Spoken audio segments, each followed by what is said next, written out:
Hi guys, today we will weave some theories. We'll start from the basics. There is a rumor that in The Witcher 4 we are going to have a new Lynx school. So the medallion shown in The Witcher 4 teaser or poster is indeed confirmed to represent a lynx. However, there is no explicit confirmation that it belongs to a new Witcher school. This information is not official. All of that is fandom speculation based on a fan fiction that was created before the poster landed online. It could be a meaningful gesture of gratitude towards the fan base, but I really don't want it to be an inspiration for the next Witcher game. The Veilguard pulled that trick with the lore and failed. If you have a team of writers, let them work without fan fiction. Games had different styles of medallions before, so it could be explained through a different timeline. Let's say the person who crafted medallions died and therefore the style changed because there was a new smith, I don't know. A lynx is a cat. Our new protagonist will be from the school of the cat. However, a lynx as a mystical symbol holds many curious details. First things first, we will map out our journey so that you can follow my analysis and then discuss whether you agree or disagree with this video. We'll start from the basics and move on deeper to explore the mysteries in folklore, real life, and artwork to collect proof to support my theory. The poster and the coins are an intentional marketing campaign to trigger a particular niche of gamers, so let's see what they tried to imply. Historically, the School of the Cat has been a rogue faction known for its violent and chaotic members who took contracts for both monsters and people.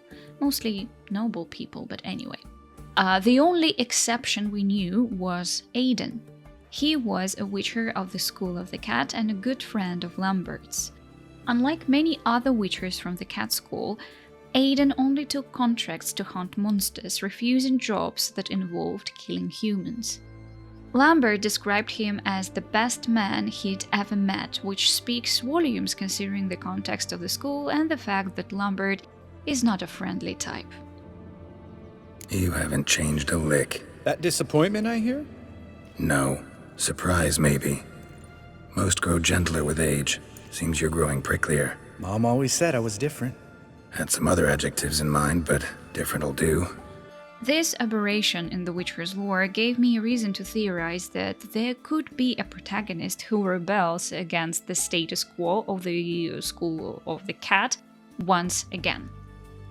So let's pick up the symbols that we already have. A lynx is a cat, a codename Polaris is a star, snow could hint at the northern region, and some mysterious coins from CD Projekt could also hold some symbolism and meaning. Many fantasy writers leave breadcrumbs of their inspiration after the new world is built. Let's try and find them all.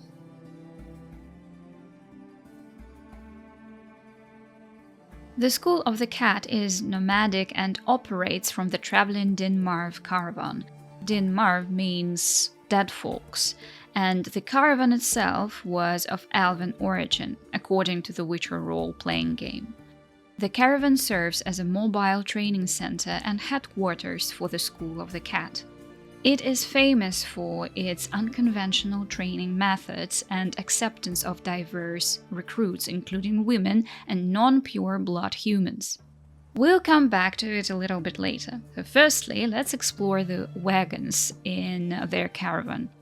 Elven Gedur, I think that's how you read it because it's Welsh. If we have Welsh native speakers, please correct me. So Gedur is an intricate wagon of elven make that is often lavishly decorated. Their construction makes them sturdy enough to withstand the rough byroads of the continent, and there is room inside for a double bed and a small table. +1 to elves. In the Mage's notes that we can find in The Witcher 3, there is a paragraph about a Witcher's gear and its origin. The mage wrote about his theories and the confirmations that elven weapons and armor heavily inspire the gear used by witchers of the School of the Cat. +1 to elves. Besides the gear, one particular elf influenced the fighting style of this school. The cats developed fighting styles focusing on speed, precision, and agility.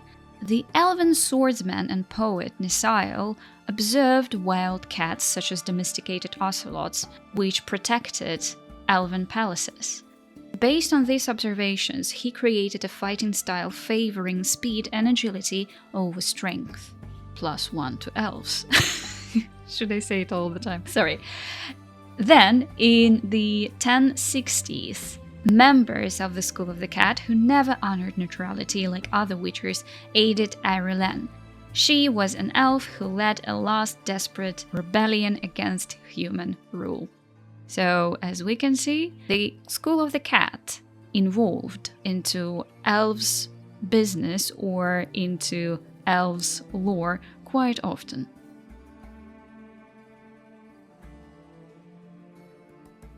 The lynx holds a significant place in Greek, Norse, and North American mythology. This elusive and mysterious creature is referred to in some Native American traditions as the keeper of secrets. It is believed to possess supernatural eyesight, allowing it to see even through solid objects. Therefore, the lynx often symbolizes the unveiling of hidden truths. Our protagonist may possess a secret knowledge pivotal to the story, and the first thing that comes to mind is the trial of grasses. Reportedly, only 3 in 10 boys survived the standard trial. The experimental mutation formula developed by the School of the Cat for mutating women was more complex and dangerous. It required additional rare and potent components to compensate for the physiological differences in women. In the case of women who took the experimental mutation formula, only 1 in 10 survived.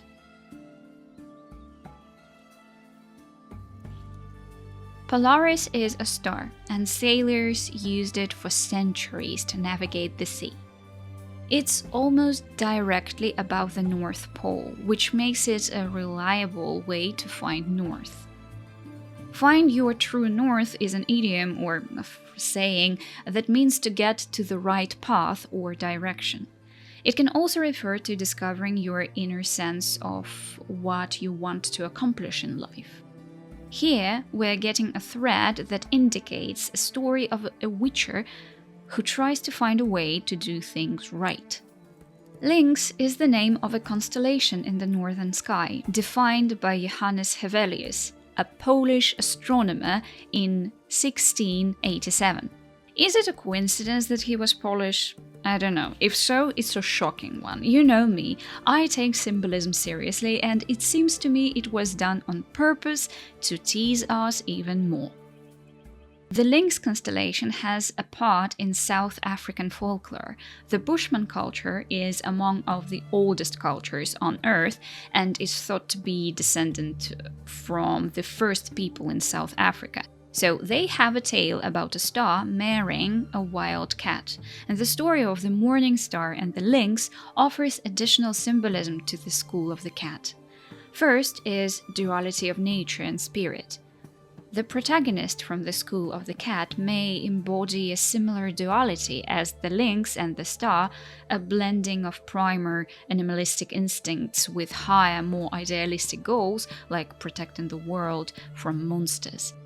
Second is individualism and freedom. The lynx, as a bride of the morning star, mirrors the cat's unique approach to witcher life, rejecting traditional rules of the school and embracing personal agency. This could imply that a new protagonist in The Witcher 4 might balance raw survivalism with spiritual or cosmic significance. Where the morning star usually refers to the brightest star in the night sky, we can also connect it to the guiding star or the star that leads the path. Do you remember what people usually say to Geralt? Good luck on the path, Witcher. So it's our second clue that connects a star and finding a way to one's true self.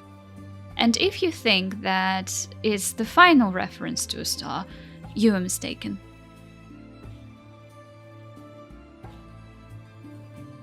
There is a fortress in Kovir, which is the most northern area on the map.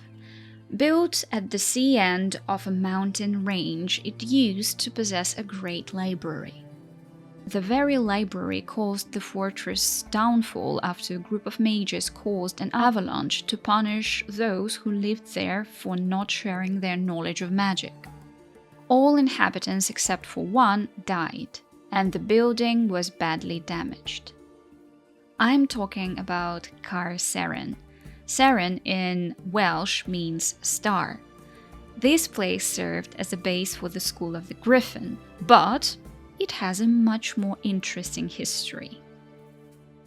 Centuries before the fortress would be built, a standing stone was erected at a confluence of air magic by the elves. When the mages found that unique conjunction, they built a castle at the site, placing the standing stone in the courtyard. Building it there ensured that the castle hummed with power. Now, let's have a look at a recent post made by Sebastian Kalemba, and he is the current lead director of The Witcher 4, and he also was the head of the art department for Gwent, the card game. Firstly, people say that it's a screenshot from the cinematic trailer. Sadly, this wavy blonde hair and a fluff of dust on the artificial stone imply it is a photo from the real world. Secondly, the cliff of the mountain and all the objects on the coin show something very similar to the conjunction of the spheres, or any other magical conjunction that takes place over the mountain. So we have a mountain or a cliff and a star above. Could that be a reference to Caer Seren, a star that was built on the mountain where you can find confluence of air magic? Maybe that's where the next conjunction of the spheres will take place, and Ard Gaeth, Gates of the Worlds or High Doors, will open once more. Technically, the gates are large-scale portals that allow entire populations to move across the multiverse.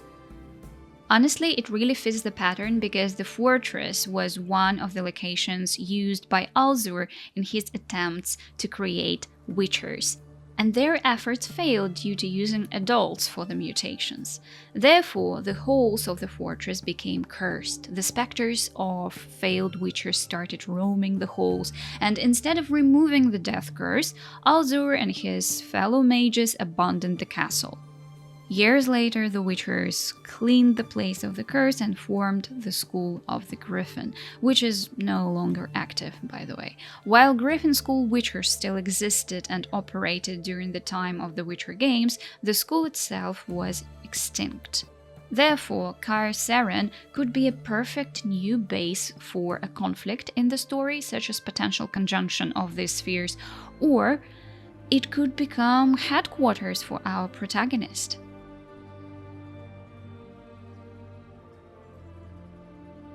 As I see it, the elven influence seems too obvious for the School of the Cat, but playing as an elf would dramatically change the lore. It's stated that the cats accept non-pure blood humans. Therefore, there is a high possibility that we will play as a half-elf from the School of the Cat who found themselves different compared to the Witchers from their school. This way, we will be able to choose the protagonist's gender because the cats train women, and the main story might focus on finding their true north or the right path. Considering the duality of the School of the Cat and the symbolism we discussed, our Witcher could become either a total sadistic psychopath or a Witcher with their own code. Also, Caer Seren could be one of the key places in the story, and we will visit it in the game. I'm not sure that the abundance of elven influence makes me excited. The fact that the elven legacy was treated as something mundane and didn't hold any holiness or respect made me believe the Witcher lore more. The world seems real, where people of all origins try to survive and can't care less about some mysterious knowledge, while only those who are keen on magic can comprehend the grand meaning of things. This thing allowed us all to roleplay the game as ignorant witchers, or, on the contrary, the witchers who became obsessed with every book and piece of history. We had a choice, and I hope we will have this choice once again. We shall see what the next Witcher game brings us, but for now, have fun, play video games, and I'll see you in my next video. Bye!